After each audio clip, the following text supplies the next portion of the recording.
On July 4th, 1776, a ragged band of patriots signed their names to a declaration, our Declaration of Independence. But they weren't just declaring independence. They were declaring that they were willing to fight and die in order to defy tyranny, that freedom was above all what they wanted, and that what they were willing to pledge their lives and fortunes and sacred honors to. I'll tell you right now, they weren't fighting for handouts. They weren't fighting for more bureaucracy.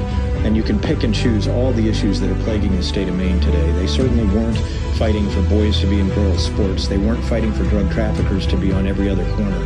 They weren't fighting in order to have life be so unaffordable that the money that they earned is taken away from them before they can even get it into the bank. No, they weren't fighting for those things. They were fighting, as Thomas Jefferson said so clearly, they were fighting for life, liberty, and the pursuit of happiness. And I just encourage today, as you look at Independence Day, to remember the courage that was in their hearts and the hearts of, frankly, veterans, but also business leaders and nurses and teachers and all Americans up to this point in time. And ask yourself, what am I doing that will be equal to what they did to give me these freedoms? And I'll tell you, it's very simple. We just have to remember that America is not an accident, and that July 4th represents a pause, a moment to celebrate all the freedoms we have, but also to fortify ourselves that this fight is not over.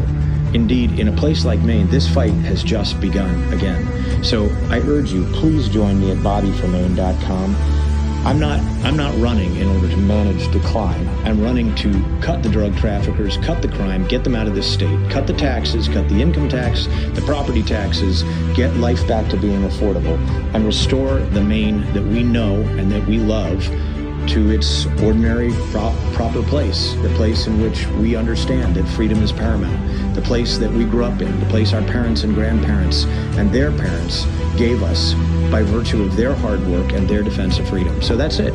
Have an absolutely spectacular Independence Day. Have a great 4th of July, fireworks, food, and family. But please remember with me that the fight is now ours. The fight is now on us to preserve freedom. And again, please help me, because this cycle is when we either defend it, as they did, or lose it. Okay, have a great 4th of July.